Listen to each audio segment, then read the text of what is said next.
Kita akan lanjut sekarang ke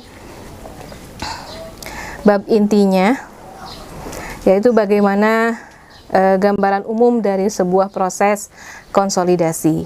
Di sini Bu akan menjelaskan, kita akan bahas dari dasarnya terlebih dahulu, dari awalnya proses konsolidasi ini seperti apa. Ini menjadi penting untuk bisa dipahami dari awal, karena nanti di akuntansi keuangan lanjutan 2 ini akan terus berlanjut, akan menjadi dasar bagi mahasiswa untuk memahami bagaimana penyusunan pelaporan keuangan konsolidasi. Oke, di sana ada keterangannya, bisa kita lihat. Proses konsolidasi menambahkan secara bersama-sama laporan keuangan dari 2 atau lebih perusahaan legal yang terpisah, menghasilkan satu kumpulan laporan keuangan. Laporan keuangan terpisah dari perusahaan-perusahaan yang terlibat merupakan titik awal tiap kali laporan keuangan konsolidasi dibuat. Itu yang harus digarisbawahi. Jadi, titik awal, entry point, penyusunan pelaporan keuangan konsolidasi mulainya bukan dari jurnal, mulainya bukan dari ledger, ya, tetapi dimulai dari laporan keuangan terpisah masing-masing perusahaan.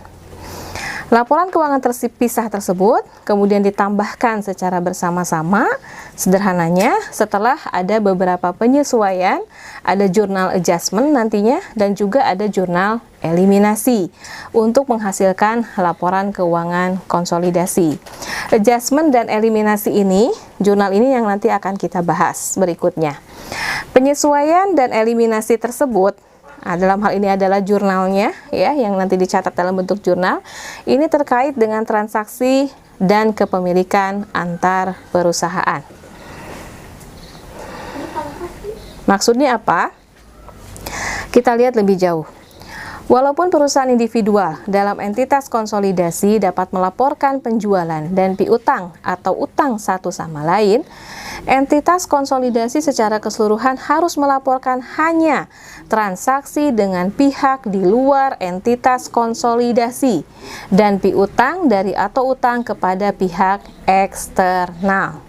Jadi, penyesuaian dan eliminasi yang diperlukan sebagai bagian dari proses konsolidasi ditujukan untuk memastikan bahwa laporan keuangan konsolidasi disajikan seakan-akan perusahaan tersebut merupakan perusahaan tunggal. Ya, ini yang perlu digarisbawahi. Laporan keuangan konsolidasi hanya melaporkan transaksi dengan pihak luar entitas konsolidasi. Artinya, jika terjadi transaksi, entah itu piutang, entah itu penjualan yang terjadi antar entitas konsolidasi, ya, maka ini harus dieliminasi. Ya, tujuannya apa? Tujuannya tadi mencerminkan bahwa laporan keuangan konsolidasi merupakan laporan perusahaan tunggal. Kita lihat contohnya langsung. Di sana ada ilustrasi proses konsolidasi, ya. Kita lihat soalnya. Pada tanggal 1 Januari 2000X1, Paper Company membeli pada nilai buku semua saham biasa Sun Corporation. Pada akhir tahun 2001, neraca dari kedua perusahaan sebagai berikut. Di sana ada tabel neraca tanggal 31 Desember 2001 untuk perusahaan Popper dan Sun. Ya. Itu nilai aktifanya. Berikutnya ada informasi tambahan terkait dengan Popper dan Sun sebagai berikut. Kita lihat yang pertama, Popper menggunakan metode ekuitas untuk mencatat investasi pada Sun. Kemudian akun investasi dicatat pada nilai buku aktiva bersih Sun dan disesuaikan dengan bagian Popper atas laba dan dividen Sun. Yang kedua, Sun berhutang ke Popper senilai $1.000 pada akhir tahun. Dan yang ketiga, Sun membeli persediaan dari Popper senilai $6.000 selama tahun 2001. Persediaan tersebut mempunyai biaya perolehan awal $4.000. Sun masih memegang persediaan tersebut pada akhir periode. Kita lihat di sana ada gambar, Ibu gambarkan tentang bagaimana memahami posisi, ya, yang disebut dengan entitas konsolidasi itu yang mana. Nah, di sana ada induk perusahaan dan anak perusahaan. Kemudian di dalamnya, di luarnya itu ada garis putus-putus. Nah, yang disebut dengan entitas konsolidasi itu adalah yang ada di dalam garis putus-putus. Sementara yang berada di luar dari garis putus-putus disebut dengan luar entitas konsolidasi. Ini untuk memudahkan menjelaskan transaksi yang baru saja kita baca ya.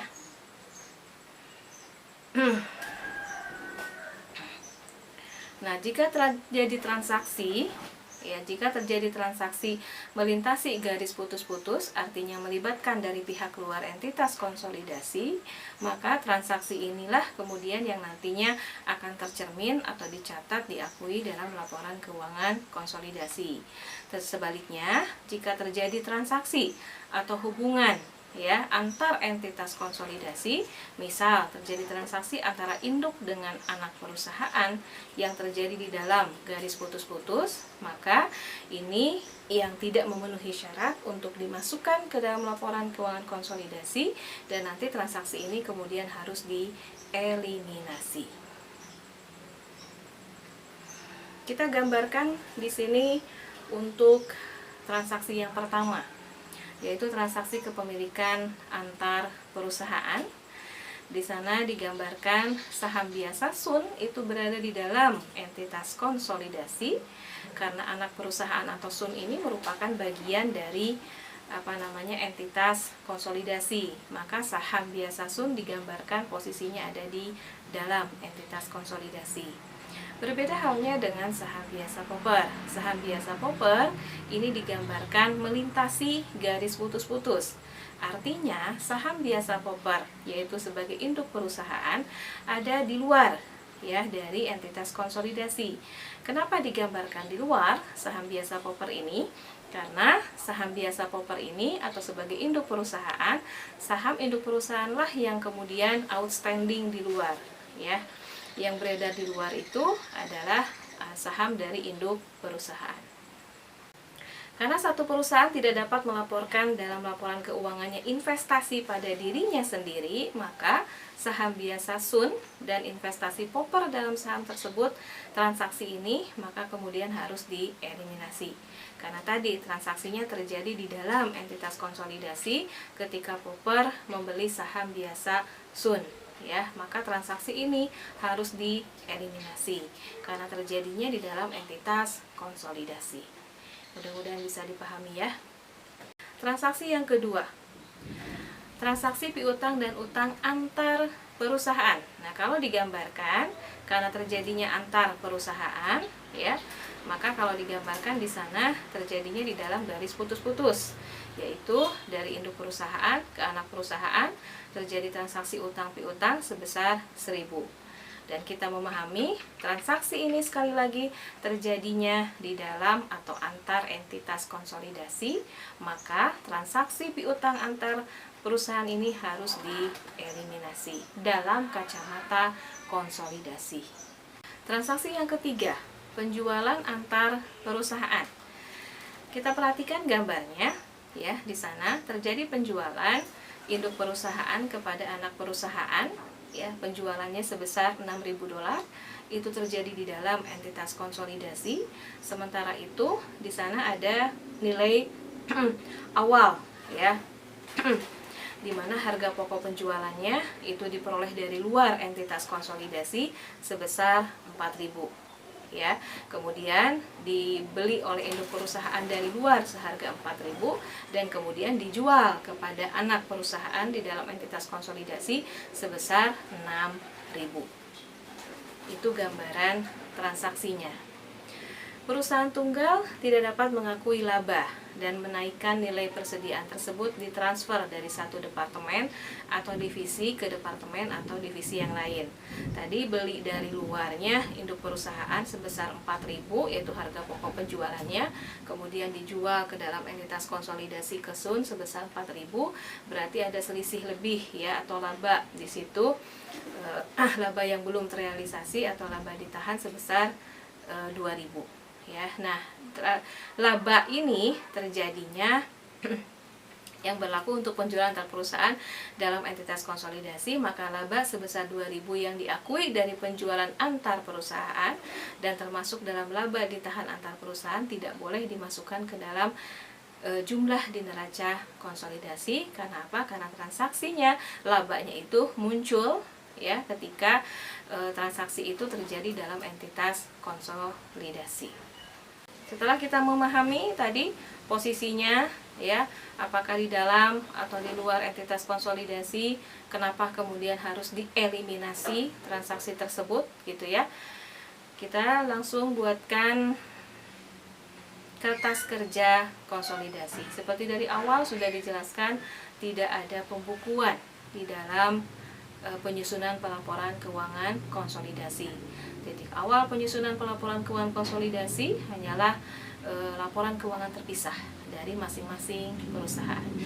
Jadi setelah nanti dibuatkan jurnal eliminasinya untuk 3 transaksi tadi ya, maka jurnal eliminasi ini, setelah menyusun jurnal eliminasi, tahap berikutnya adalah Anda harus membuat kertas kerja konsolidasi.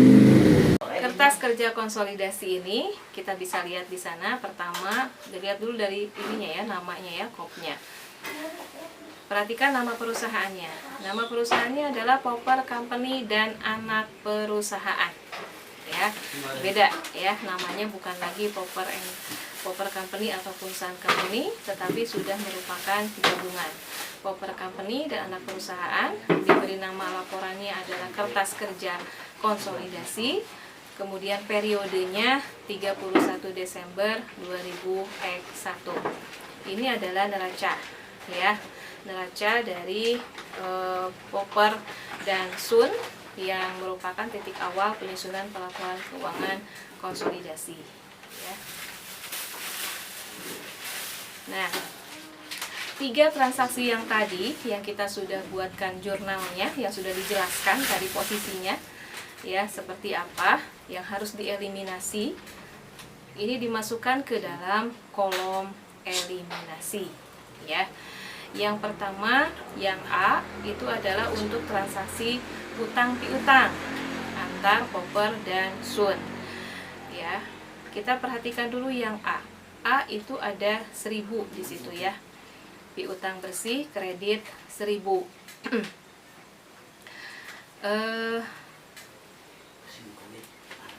Piutang ini secara normalnya, atau kalau bertambah ya istilahnya, piutang bertambah itu harusnya di debit. Berarti kalau misalnya mau dieliminasi, piutang itu kan normalnya debit. Kalau mau dieliminasi berarti piutang itu harus di kredit. Maka di sini dituliskan kredit A 1.000 ya. Kemudian A-nya, debitnya, yaitu kebalikannya, utang jangka pendek ya. Kita bisa lihat di situ utang jangka pendek eliminasi debit 1.000. Utang jangka pendek, utang ini normalnya adalah di kredit, maka jika dieliminasi pindahkan ke debit gitu ya, untuk memahaminya, untuk mudah memahaminya. Maka tadi jurnalnya adalah utang jangka pendek pada piutang, nilainya 1.000 ya. Berikutnya transaksi yang kedua. Transaksi yang kedua, di sana Anda perhatikan persediaan. Di kolom eliminasi ada kredit, besarnya adalah 2.000.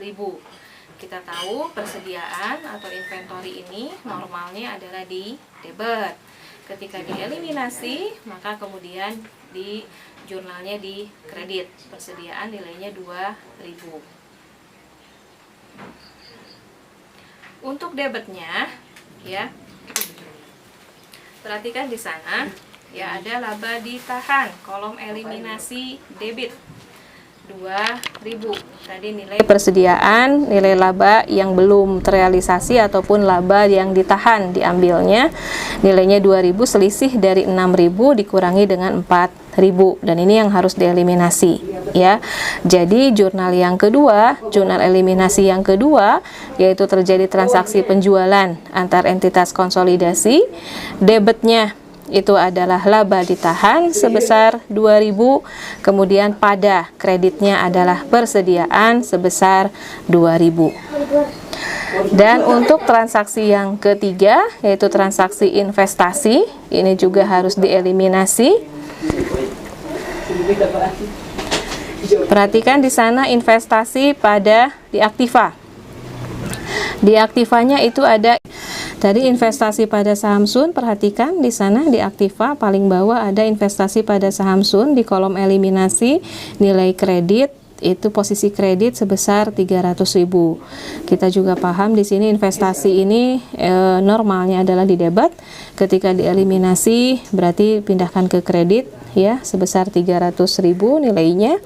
Kemudian perhatikan pula di sana nilainya dari saham biasa ya Sun sebesar 200.000, laba ditahan Sun sebesar 100.000.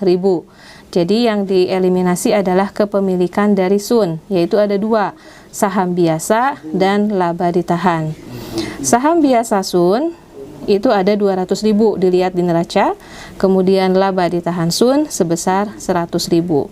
Inilah ya saham biasa Sun dan laba ditahan Sun inilah yang kemudian harus dieliminasi.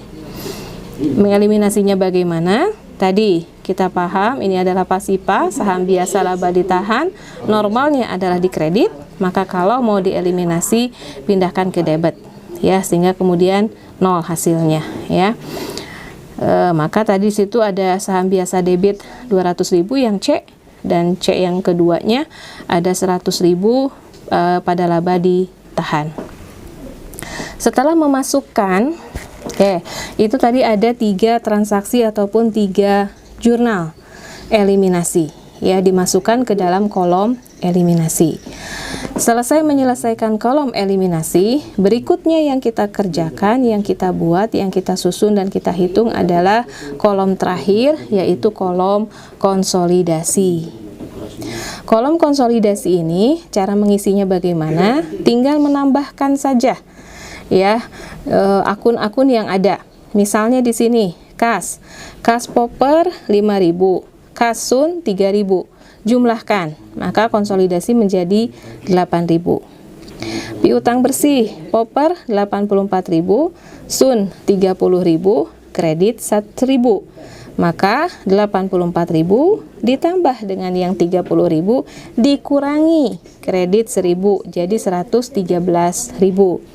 Begitu pula untuk persediaan 95.000 ditambah dengan 60.000 dikurangi 2.000 jadi 153.000 ya. Investasi pada saham Sun. Nah, di sana ada nilai Popper melaporkan 300.000, kredit 300.000 dieliminasi. Berarti hasilnya 0 ya, tidak ada di konsolidasinya.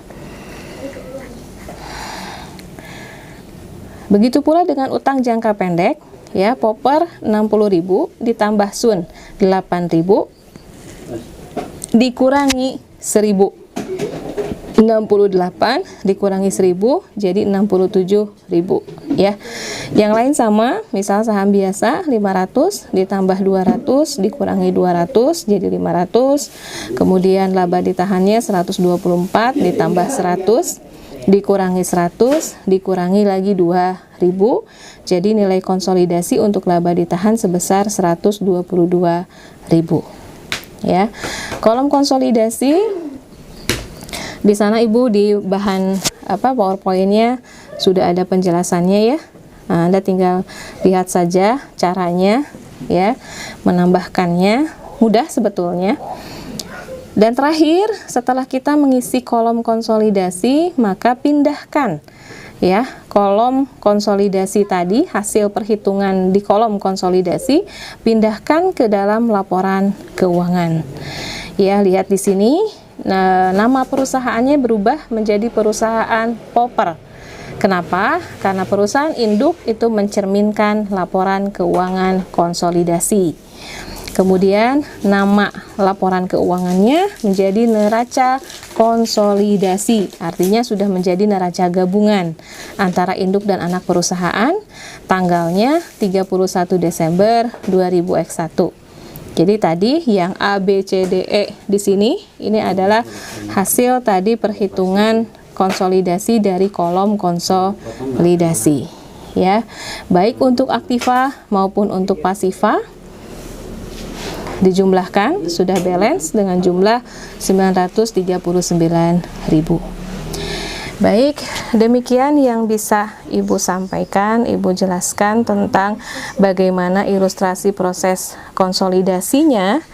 Mudah-mudahan dengan keterbatasan seperti ini masih tetap bisa dipahami oleh mahasiswa. Apa yang disampaikan, apa yang dijelaskan, mudah-mudahan bisa dipahami oleh semuanya. Jika nanti ada hal-hal yang ingin ditanyakan, bisa langsung ditanyakan, di-WA-kan saja, ya. Baik, demikian. Terima kasih atas perhatiannya. Assalamualaikum warahmatullahi wabarakatuh.